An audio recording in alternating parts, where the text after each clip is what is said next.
इस दुनिया में एक अंधेरा सबकी आंखों में छाया, जिसके कारण सूझ पड़े नहीं कौन हूँ मैं, कहाँ से आया। कौन दिशा को जाना मुझको, किसको देख मैं ललचाया। कौन है मालिक इस दुनिया का, किसने रची है यह माया। राधे राधे, जय श्री कृष्णा। आप सभी का बहुत बहुत स्वागत है आपके अपने लड्डू गोपाल कृष्णा परिवार।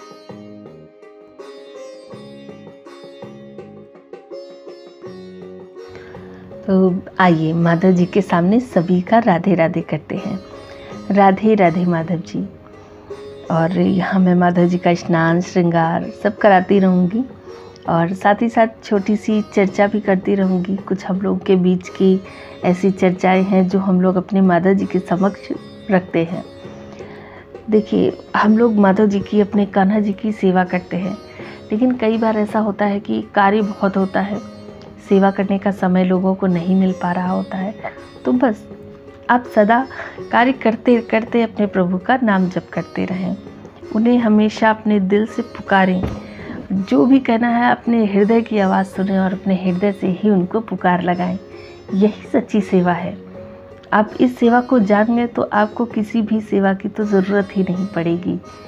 तो एक सवाल अक्सर लोगों के मन में, लोगों के सामने आता है कि जो व्यक्ति हमेशा लोगों का बुरा कर रहा है, कुछ ऐसे व्यक्ति हैं लोगों से इतनी जलन रखते हैं, कुछ ऐसे हैं जो लालच की ही भावना रखते हैं, लालच में ही जीते हैं, कुछ स्वार्थी हैं, स्वार्थ में जीते हैं, अपने माता पिता की भी सेवा नहीं करते हैं और बस उनका सदैव अपमान करते रहते हैं। तो ऐसे व्यक्ति जीवन में सफल क्यों हो रहे हैं, जबकि इसके विपरीत जैसे सदैव सम्मान की भावना रखने वाले व्यक्ति, जिनके मन में सेवा भाव बहुत ज़्यादा होती है, हर व्यक्ति के लिए होती है, ऐसे व्यक्ति जो किसी से द्वेष नहीं रखते हों, ऐसे व्यक्ति, इन सभी के साथ जीवन में इतनी परेशानियां क्यों आती हैं। तो इस तरह के सवाल, या कह लें कि दुख क्यों होता है, क्यों आते हैं ऐसे सवाल मन में। तो ऐसा है ना कि देखिए, हम लोग अपने प्रभु की सेवा करते हैं, सब कुछ करते हैं, लेकिन ये तो मन है, मन तो भटकता है, तो मन कभी भी कहीं भी जा सकता है, मन का क्या कहना। तो ऐसा नहीं सोचना चाहिए कि ऐसा क्यों होता है। देखिए, जो व्यक्ति सुख भोग रहे हैं लेकिन वो आचरण से अच्छे नहीं हैं, उनमें लालच है, उनमें द्वेष भावना है, जिनमें जलन है, निस्वार्थ सेवा नहीं करते, वो हर चीज़ में स्वार्थ अपना देखते हैं, तो ऐसे व्यक्तियों के अपने पूर्व जन्म के कुछ कार्य ऐसे होते हैं जिन्हें वे सुख में भोग रहे होते हैं। अब इसका मतलब ये नहीं है कि जो दुख भोग रहे हैं, अच्छा कार्य कर रहे हैं, तो उनके पूर्व जन्म के दुख है। ऐसा नहीं है कि वो दुख से ही जी रहे हैं, परंतु जो भगवान उनको दे रहा होता है। लेकिन जो इस जन्म में वो दुष्कर्म कर रहे हैं, क्या उसका फल उनको नहीं मिलेगा? ज़रूर मिलेगा, उसका भी फल मिलेगा। लेकिन पहले भगवान पूर्व जन्म के कर्मों को उन्हें दे के उनका जीवन सुखी बना देंगे, उसके बाद उनके कर्मों की सज़ा उनको मिलेगी। इस बात को एक उदाहरण के द्वारा हम समझेंगे कि देखिए, से दो व्यक्ति हैं, ठीक है, एक को तो धन धान्य चाहिए, दूसरे को प्रभु सेवा चाहिए। तो एक प्रभु सेवा में लगा है, एक धन जुटाने में लगा है, फिर वो धन किसी भी तरह से क्यों ना आया हो। तो एक बार कहानी एक मैं आपको बताती हूँ कि दो व्यक्ति हैं, दो भाई थे।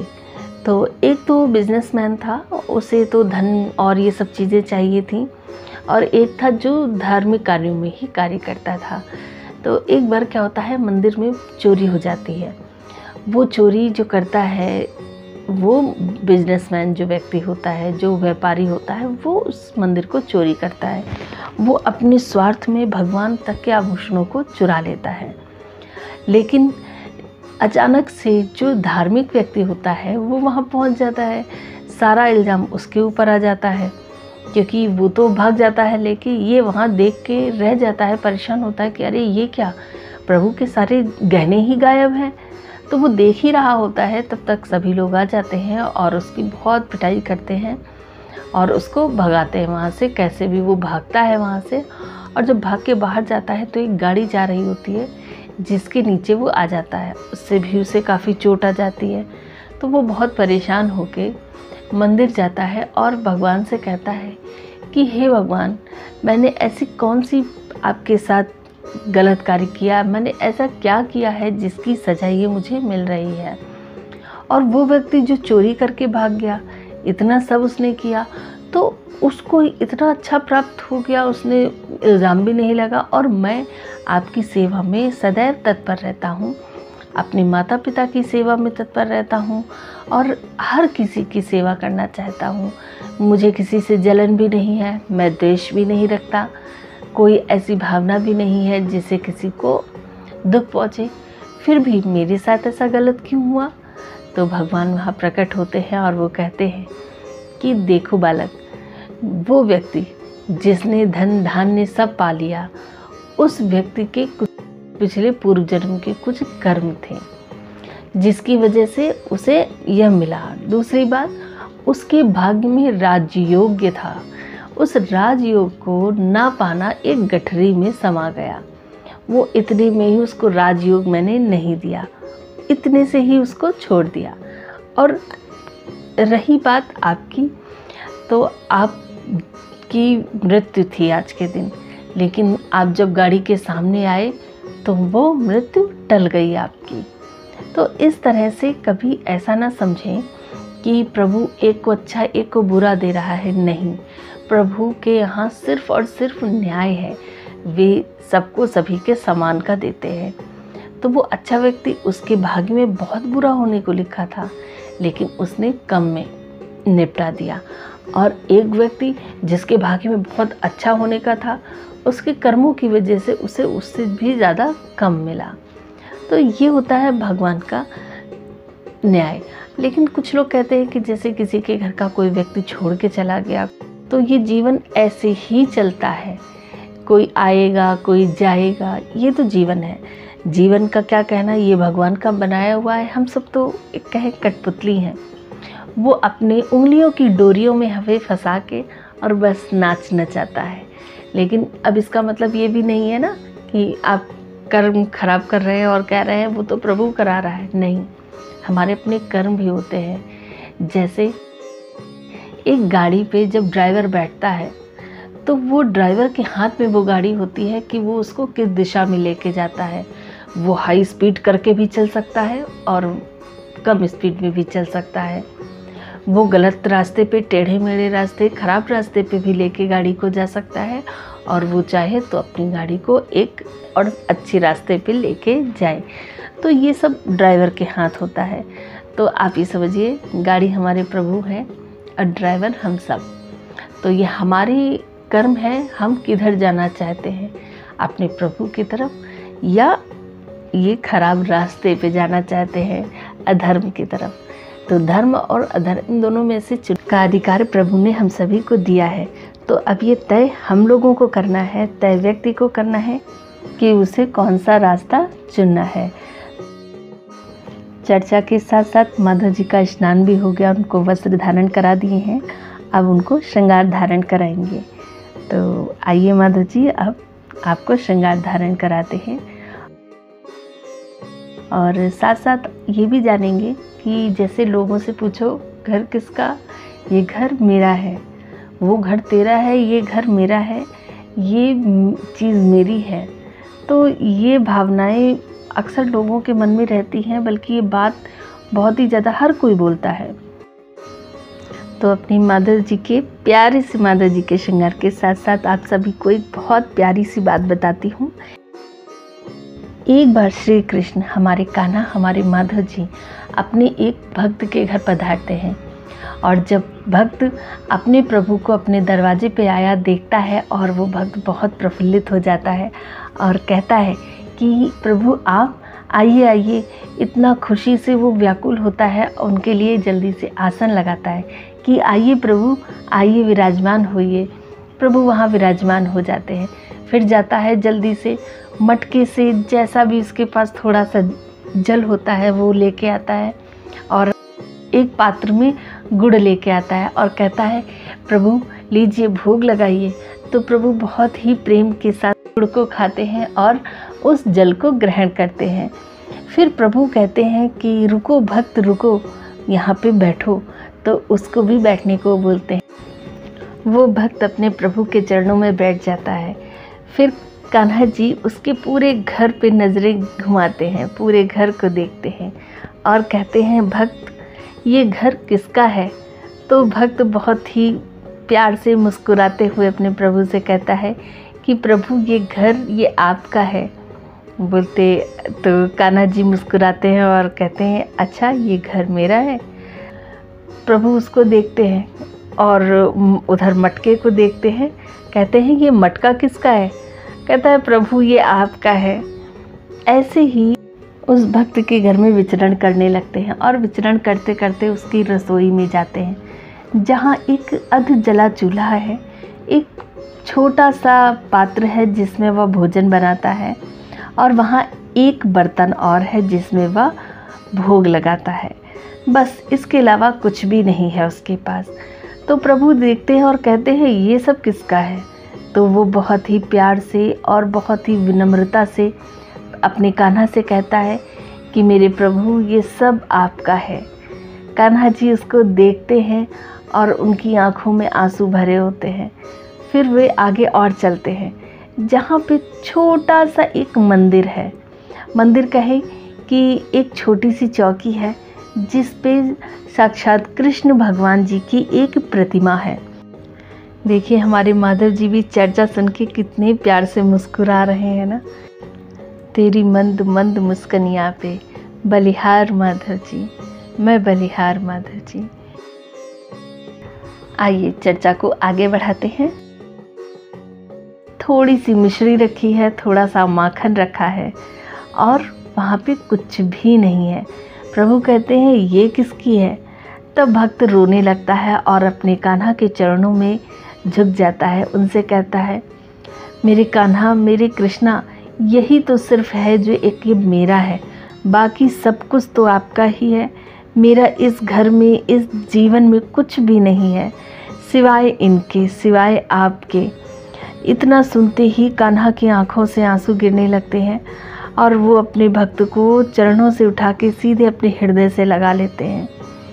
तो भक्त कहता है कि प्रभु मेरे तन भी तेरा, मन भी तेरा, तेरा पिंड और प्राण। प्रभु सब कुछ तो तेरा है, बस तू ही तो एक मेरा है। तो प्रभु उसको हृदय से लगाते हुए कहते हैं भक्त चाहे कुछ हो जाए जीवन में, मैं सदैव तुम्हारे साथ रहूँगा।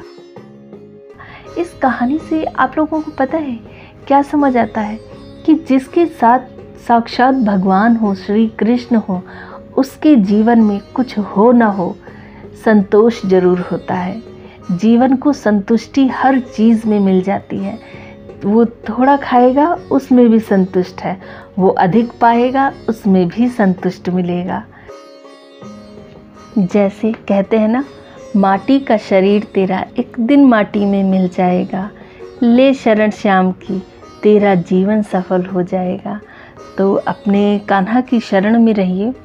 ये शरीर का क्या है, ये तो मिट्टी का बना है, इसको मिट्टी में ही मिल के जाना है। पर माधव जी के प्रति, अपने कान्हा जी के प्रति जो आस्था, जो विश्वास, जो प्रेम होगा वो हमेशा के लिए होगा, यहाँ भी और वहाँ भी।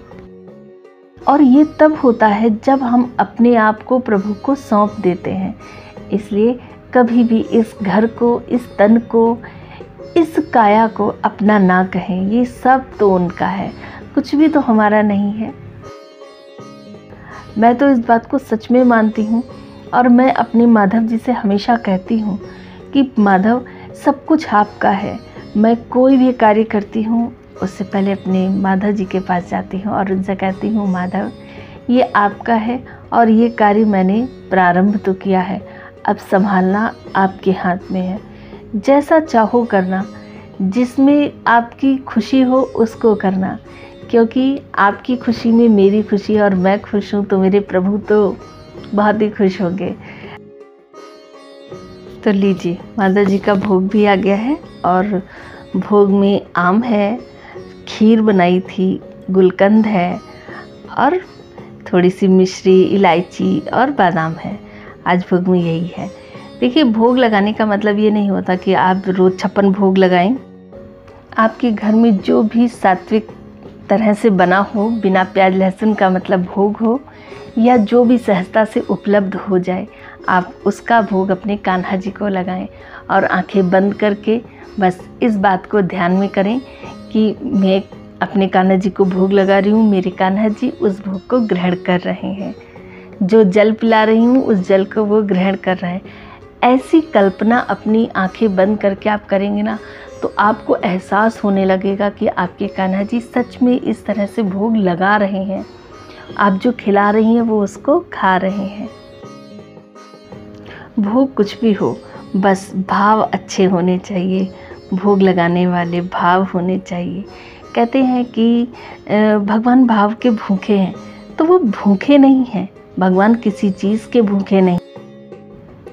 बस इस बात को कहने का तात्पर्य ये होता है कि भगवान को बहुत ही प्रेम भाव से भोग लगाएं। प्रभु हमें प्रेम करना सिखाना चाहता है, इसलिए हमारे भावों को, हमारे प्रेम से लगाए भाव को वो स्वीकार करता है और उन्हें अहमियत देता है। और आप जब अपने कान्हा जी को भोग लगाएं तो सिर्फ ये नहीं, सिर्फ कान्हा जी को भोग लगा रहे हैं, मंदिर में आपके जितने भी देवी देवता विराजमान हैं उन सभी से भोग ग्रहण करने का आग्रह करें, उन सभी को भोग लगाने के लिए बोलें। ऐसा इसलिए करते हैं कि कोई है तो सारे एक ही रूप, लेकिन जब हमने सारे रूप उनके अपने घर में विराजमान कर रखे हैं तो उन सभी रूप से आग्रह करना चाहिए। इस तरह से आप आग्रह करके अपने कान्हा जी, अपने सभी देवी देवताओं को भोग लगाएं और कुछ देर के लिए ना भोग वहीं रखा रहने दें। ऐसा भी नहीं है कि भोग लगाया, पर्दा किया, घंटी बजाई, आंखें बंद करी, देखा हाँ भगवान जी ने खा लिया और उठा लिया भोग। ऐसा नहीं, आप वो भोग थोड़ी देर के लिए उसी स्थान पे रखा रहने दें और अपने कान्हा जी से हाथ जोड़ के आग्रह करें कि कान्हा जी, मैंने आपके लिए ये चीज़ बनाई है, कृपया आप इसका भोग ज़रूर लगाएं और मुझे बताएं। अच्छा लगे तो सब्सक्राइब भी कर दें। राधे राधे कहते रहें, हरि नाम जपते रहें।